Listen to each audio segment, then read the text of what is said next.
നമസ്കാരം, പുതിയൊരു വീഡിയോയിലേക്ക് സ്വാഗതം. അങ്ങനെ മലയാളികൾ ഏറ്റവും അധികം സ്വീകരിച്ച 2025 മൂവിയായ തുടരും കാണുകയുണ്ടായി. മൂവിയെക്കുറിച്ച് പ്രത്യേകിച്ചൊന്നും പറയേണ്ട കാര്യമില്ലല്ലോ, കാരണം വളരെ നല്ല റിവ്യൂ ആണ് എല്ലാ സ്ഥലത്തുനിന്നും കേൾക്കുന്നത്. എന്നാൽ ഞാൻ കണ്ടതിൽ വെച്ച് എനിക്ക് തോന്നിയ ചില കാര്യങ്ങൾ, തുടക്കത്തിൽ തന്നെ ലാലേട്ടൻ്റെ ഇൻട്രോ ഒരു സൂപ്പർ സ്റ്റാറിന് കൊടുക്കുന്ന ഇൻട്രോ ആയിട്ട് തോന്നിയില്ലെങ്കിലും ഒരു സിനിമയ്ക്ക് കൊടുക്കുന്ന ഒരു ഇൻട്രോ ആയിട്ടാണ് തോന്നിയത്. പിന്നീട് ദൃശ്യം, ഒപ്പം, അങ്ങനെ പല പല മൂവിയുടെ കണക്ഷനായിട്ട് തോന്നി. ദൃശ്യം മൂവിയുടെ കണക്ഷനായിട്ട് കൂടുതൽ തോന്നുന്നുണ്ട്, കാരണം അതിൻ്റെ കഥ അങ്ങനത്തെ പോകുന്നതെല്ലാം ചെറുതായിട്ട് തോന്നി. പിന്നെ ഒപ്പം മൂവിയിലെ പോലീസ് സ്റ്റേഷൻ സീനെല്ലാം ഒപ്പം മൂവിയുടെ ഒരു സ്റ്റൈൽ തോന്നി. പിന്നെ സതയം മൂവിയിലെ ചില സീനുകൾ ആ ഒരു സിനിമ കണ്ട പോലെ തോന്നി. പിന്നെ പല പല ലാലേട്ടൻ്റെ തന്നെ പല മൂവികളുമായിട്ട് കണക്ഷൻ വരുന്ന പോലെ തോന്നി.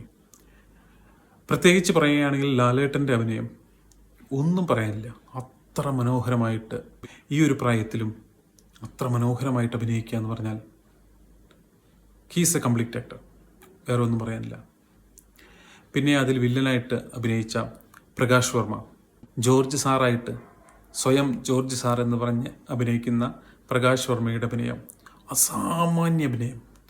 ഒരു പുതുമുഖ നടനാണെന്ന് ഒരിക്കലും തോന്നാത്ത വിധത്തിൽ അസാമാന്യം അഭിനയമാണ് ശ്രീ പ്രകാശ് വർമ്മ ഇതിൽ അഭിനയിച്ചത്. ശരിക്കും അഭിനയിക്കുകയല്ല, ജീവിക്കുന്ന പോലെയാണ് എനിക്ക് തോന്നിയത് ശ്രീ പ്രകാശ് വർമ്മയുടെ ആക്ടിങ്. പ്രകാശ് വർമ്മ ഒരിക്കലും ഈ മൂവി തിയേറ്ററിൽ പോയി കാണരുത്, കാരണം ഇറങ്ങുമ്പോൾ നിങ്ങൾക്ക് എന്തായാലും പ്രേക്ഷകരുടെ കയ്യിൽ നിന്ന് അടികിട്ടാൻ ചാൻസ് ഉണ്ട്. പിന്നെ ബിനു പപ്പു ആദ്യം കോമഡി പോലെ തോന്നിയെങ്കിലും പിന്നീട് കോമഡി അല്ല. പക്ഷേ ബിനു പപ്പുവിൻ്റെ ഡയലോഗ് പറയുന്നത് എനിക്ക് ചില സ്ഥലങ്ങളിൽ ക്ലിയർ ആയിട്ട് തോന്നിയില്ല. ബിനു പപ്പുവിൻ്റെ സ്ലാങ്ങിൻ്റെ പ്രോബ്ലമാണോ അതോ ആ ഫാസ്റ്റായിട്ട് ഡയലോഗ് പറയുന്നത് കൊണ്ടാണെന്ന് അറിയില്ല. ബിനു പപ്പു പറയണതൊന്നും ക്ലിയർ ആവുന്നില്ല. ആ ഒരു പോരായ്മയാണ് ബിനു പപ്പുവിൽ ഞാൻ കണ്ടത്. പിന്നെ ശോഭന, നമ്മൾ പണ്ട് കണ്ട ആ ഒരു ശോഭനയുടെ ആക്ടിങ് അല്ലെങ്കിലും ചില സീനുകളിലെല്ലാം വളരെ നന്നായിട്ടുണ്ട്, എന്നാലും ശോഭന നന്നായിട്ടുണ്ട്. പിന്നെ സംഗീത്, നമ്മുടെ ലാലേട്ടൻ്റെ മോൻ്റെ ഫ്രണ്ടായിട്ട് വരുന്ന കുറച്ച് സീനുകളെങ്കിലും അത് വളരെ നന്നായിട്ട് അഭിനയിച്ചിട്ടുണ്ട്. കോമഡി ആണെങ്കിലും നന്നായിട്ടുണ്ട്. ഒറ്റവാക്കിൽ പറയുകയാണെങ്കിൽ എല്ലാവരും പറഞ്ഞ പോലെ വളരെ നന്നായിട്ടുണ്ട്. പിന്നെ എല്ലാവരും പറഞ്ഞു ലാലേട്ടൻ തിരിച്ചു വന്നു എന്ന്. പക്ഷേ ലാലേട്ടൻ നേരെ എന്ന മൂവി ഇറങ്ങിയ സമയത്തും എല്ലാവരും പറഞ്ഞു ലാലേട്ടൻ തിരിച്ചു വന്നു എന്ന്. പിന്നെ ബ്രോ ഡാഡി OTT വന്ന കാരണം നല്ല സിനിമയാണെങ്കിലും അതിനെപ്പറ്റി ആരും അങ്ങനെ പറഞ്ഞില്ല, കാരണം തിയേറ്റർ റെസ്പോൺസ് കിട്ടിയില്ലല്ലോ. പിന്നെ നേര് ഇറങ്ങിയപ്പോൾ പറഞ്ഞു ലാലേട്ടൻ തിരിച്ചു വന്നു എന്ന്. 2024 ചില പടങ്ങൾ മോശമായെങ്കിലും 2023 അവസാനം നേര് അങ്ങനെ പല പടങ്ങൾ വന്നെങ്കിലും അത് അത്ര എന്തോ ഇപ്പോൾ ആരും മറന്നു എന്ന് തോന്നുന്നു. പക്ഷേ 2025 മുതൽ ലാലേട്ടൻ്റെ കൊല്ലമായിട്ടാണ് തോന്നുന്നത്. എമ്പുരാൻ കളക്ഷൻ റെക്കോർഡുകൾ നേടി.